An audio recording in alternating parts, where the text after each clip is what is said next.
কি হয়েছে? আপু আমি তার উপর ইস্যু করছি, সে আমাকে হালার পুত বললো। দেখুন না, উনি আমার গায়ে হিসু করে দিয়েছে। আপনি একটু সরে যেতে পারলেন না? আরে শুধু তো হিসুই করে নাই, ও আমাকে তুই তুকারি করছে, একটা বেয়াদব।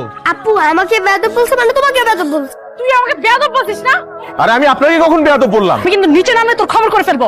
কি করবি রে তুই? তুই নাম নিচে নামায়। চলো। দুধের বাচ্চাটা একটু হিসুই না করছে আপনার গায়ে, তো কি হয়েছে? আমি আর করব না। এই করবি না মানে এখন হিসু করবি। ও আমার ছোট ছেলে। দুলহার ছোট ভাই। Sorry ball. Sorry. It's okay. এখন ওর ব্যাগটা নিয়ে রুমে নিয়ে যাবি, এক গ্লাস শরবত বানিয়ে দিবি। আমি কেন ব্যাগ? আমাদের মেহমান সেই জন্য। এই বলটা মারতো। আমি তোকে বলটা মারবো, তুই নিতে পারবি? একবার মাইরা তো দেখ। কি করলি এটা?